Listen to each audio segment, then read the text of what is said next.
చూస్తున్నారు కదా political updates రోజు రోజుకి ఎట్లా అవుతున్నాయంటే ఎవరు ఊహించని విధంగా మారుతా ఉన్నాయి. అండ్ ఇంకొకటి మీరు రాజకీయంగా ఉన్నారు, అటు సినిమా పరంగా ఉన్నారు. సో పొలిటికల్గా అరెస్టుల పరంపర కొనసాగుతుంది, అలాగే ఫిలిం ఇండస్ట్రీలో కూడా అరెస్ట్ల పరంపర కొనసాగుతుంది. ఈ అరెస్ట్ల గురించి మీరు అసలు మీరేమనుకుంటున్నారు? నేనేమనుకుంటున్నా అంటే ఇది ఒక చేష్టలు ఒక మెచ్యూరిటీ. ఒక రాష్ట్రానికి ముఖ్యమంత్రి పరిపాలనా దక్షత, పరిపాలన, ప్రజలకు అవసరమైన విషయాలు వాటిని చేయటం చేతకాక వాటి నుంచి ప్రజలు ప్రశ్నిస్తున్నారు. హైడ్రా గొడవ ఏంటి, హైడ్రాని ప్రశ్నించారు. రైతులకు బేడీలు వేసి తీసుకెళ్ళటం వెంటనే అసహించుకుంటున్నారు. ఈ మూసీ నది మీద కాంట్రాక్టర్ దగ్గర డబ్బులు దీని మీద అసహించుకుంటారు. అన్ని అబద్ధాలు. ఇంతవరకు రుణమాఫీ అన్నారు, 47,000 చిల్లర కోట్లు రుణమాఫీ ఉంటే 21,000 కోట్లు చేసేసాం అంటున్నారు.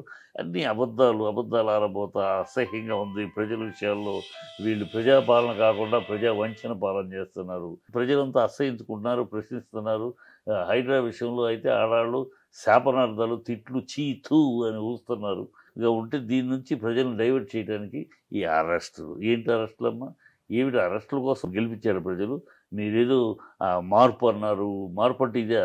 మార్పు అంటే ప్రజాపాలన పక్కన పెట్టేసి వాళ్ళని అరెస్ట్ చేయి, వీళ్ళని అరెస్ట్ చేయి. ఏంటి అరెస్టులు?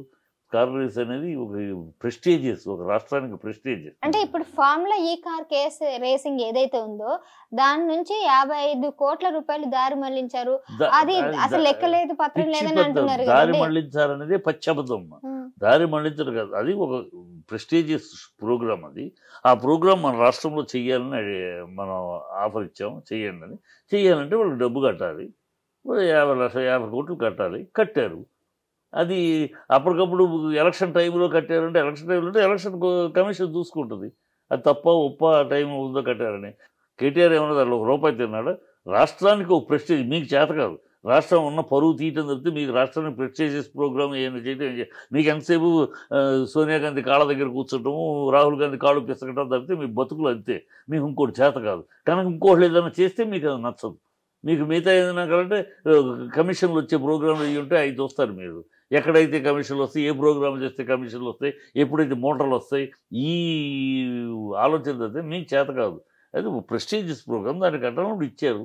ఎవరు తిన్నారా? ఎవరన్నా ఇచ్చారు. ఇచ్చిన దాన్ని చెడగొట్టుకుంది మీరు. మీ చేతకంతరం వల్ల వాళ్ళు వెనక్కి వెళ్ళిపోయారు. You got every right. ప్రభుత్వానికి, గవర్నమెంట్కి వాళ్ళు నడిపించాల్సి. మీరు పెట్టిన ఎక్స్ట్రా కండిషన్స్ ఓవర్ కండి మీరు కొత్తగా వచ్చి కంటిపై వాడు చీపమ్మన్నారు. ఒక ఈ కార్ రేస్ అనేది అనేక దేశాల్లో దాని ఒక గౌరవప్రదంగానో దానికి. కానీ ఇప్పుడు ఈ కార్ రేసింగ్ నిజంగానే హైదరాబాద్ కి అంత అవసరం అంటారా? అవసరమే. ప్రెస్టీజ్ దాని వల్ల ఎలా మనకి బ్రాండ్ వస్తుందమ్మా. బ్రాండ్ వస్తుంది. ఒక బ్రాండ్. ఇప్పుడు ఈ ఒలింపిక్స్ నడవటంలో మా దేశం మేము నడుపుతాం. ఎందుకు అడుగుతారు? ప్రెస్టీజ్. మేము we're capable of running that. అది ఒక ప్రెస్టీజ్, ఒక బ్రాండ్. అది దాన్ని వీళ్ళకి తెలియదు అసలు. వీళ్ళ రాష్ట్రము, వీళ్ళకి ప్రెస్టేజ్, వీళ్ళకి ఏం చేత కాదు. వీళ్ళకి ప్రెస్టేజ్ అంటే అమ్మ కాళ్ళు కడగటం, అమ్మ కాళ్ళు కడిగి ఆ నీళ్ళు నెత్తిని పోసుకుంటా అంటున్నాడుగా ఈ రేవంత్ రెడ్డి. ఓ సీఎం అయినా 4 కోట్ల తెలంగాణలకు ప్రతినిధి. సోనియా గాంధీ కాళ్ళు కడిగి నెత్తిని పోసుకోవాలి. చిల్లర మాట, చీపు మాట. ఈ చిల్లర బతుకులు వీళ్ళు అడుక్కు తినే బతుకులు, బానిస బతుకులు తప్పితే. అందుకని చెప్తా, నాటికి నేటికి ఆ సినాపురికి తాకట్టు పెట్టి ఈ భ్రష్టులు నా జాతికి శాపం, తెలంగాణకు దరిద్రం. అరే గత 10 ఏళ్లలో తెలంగాణ మీసం మెలేసి నిలబడింది. బీజేపీకి తల వంచకుండా ఢిల్లీకి గులాం అవ్వకుండా శంషేర్గా నిలబడింది. ఇవాళ కర్మకాలి ప్రతి దానికి ఢిల్లీ ఆ కాళ్ళ దగ్గర కూర్చుంటూ ఆ కాళ్ళు కడిగి నెత్తిని పోసుకోవాలంటాం. తెలంగాణ ప్రజల పౌరుషాన్ని, తెలంగాణ ప్రజల ఆత్మాభిమానాన్ని తాకట్టు పెట్టి, ఢిల్లీ పౌరుషాల దగ్గర తాకట్టు పెట్టి చిల్లర బతుకు వీళ్ళు. ఇదొక పాలన, ఇదొక ప్రభుత్వం, ఇదొక ముఖ్యమంత్రి. నోరు తెరిస్తే వీధిలోడి భాష మాట్లాడతాడు. ఇప్పుడు మరి అసెంబ్లీలో కేటీఆర్ కూడా అదే అన్నారు కదా, దమ్మున్న మగాడైతే నన్ను అరెస్ట్ చేయండి, నేను చూస్తాను. అరెస్ట్ చేయమంటాం కదా, ఆయన భయపడలేదు. డిస్కషన్ పెడితే నిజాలు బయటకు వస్తాయి కదా. డిస్కషన్ పెట్టకుండా ఎందుకు పారిపోతున్నావు? డిస్కషన్ పెట్టు. ఈ బూత్ పంచులు, ఇండైరెక్ట్ పంచులు, ఈ ఏంటి పెద్ద పంచులు? సీఎం జోకర్ కాదు కదా జోకులు వేయటానికి. సీఎం హుందాగా మాట్లాడాలి, ఒక పద్ధతిలో మాట్లాడాలి. జోకర్ లాగా జోకులు వేసేసి ఆది వేస్తూ ఉంటాడు కదా జబర్దస్త్లో. జబర్దస్త్ కాదు కదా అసెంబ్లీ. Is an assembly. దానికి ఒక స్థాయి ఉంది. అసెంబ్లీలో మాట్లాడే తీరు ఒకటి ఉంది, ఒక సీఎం మాట్లాడే స్థాయి ఒకటి ఉంది. ఏమి లేకుండా జబర్దస్త్ ఆదిలాగా జోకులు వేసేసి పెద్ద హిట్ చేసామనుకుంటే వాటి నాన్సెన్స్ ఇది. Is this the ruling? Is this the way of conducting affairs of CM? చాలా అసహ్యంగా ఉంది. సబ్స్క్రైబ్ చేయండి. Please do subscribe to.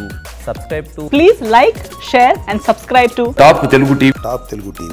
Top Telugu TV.